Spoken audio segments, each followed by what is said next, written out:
There are still plenty of questions swirling in the air after a tentative deal has been reached between WestJet and its some 4,400 flight attendants. To help us dig into this, let's welcome air passenger rights advocate Gábor Lukács. Good morning, Gábor. Thanks for joining us this morning.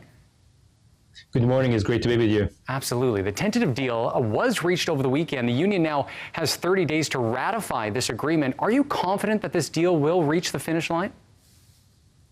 I am not going to comment on that. That's outside of my expertise. Are WestJet flights back to normal now, though, or passengers still experience some turbulence trying to catch a flight?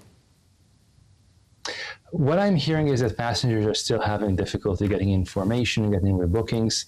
It doesn't look like WestJet is doing what it owes to passengers at this point.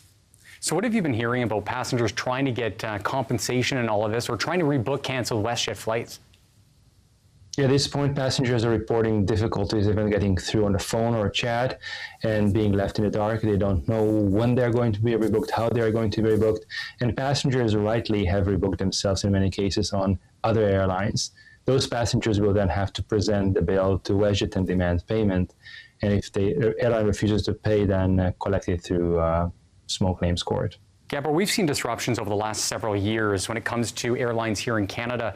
Is anything being done to make this process more smooth?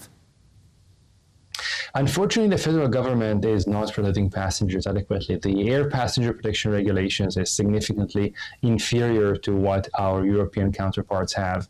And in Europe, there are far more incentives for an airline to prevent a strike to begin with or finish it very quickly, primarily because in Europe, an ongoing strike is recognized as just business as usual for the airline. They have to be ready for it, they have to deal with it. While in Canada, once the workers walk off the job, once there is an actual labor disruption, it is deemed to be outside the carrier's control, even though it's the airline's own employees that are on strike. So why hasn't that process being done in Europe, being implemented here in Canada? Is it a cultural thing? Is it a policy thing? It's a politics thing.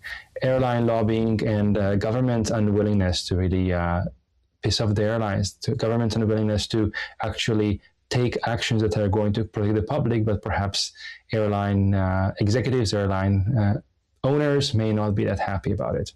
And we've been speaking to families here in Vancouver at YVR. Some miss their connecting flight to Scotland. It's very frustrating for many passengers who are relying on these services. Do passengers have any options if they feel they're not being treated fairly by WestJet? Not being treated fairly is a very subjective thing. If you don't get what you paid for, if you don't get a service that you are owed under the law, if WestJet fails to rebook you in accordance with the law, then you can buy yourself a ticket on a different airline and then make WestJet pay for it. Okay. That is Gábor Lukács joining us live this morning. Thank you so much for taking the time and explaining this as many travelers are experiencing these challenges this week. Thank you very much for having me.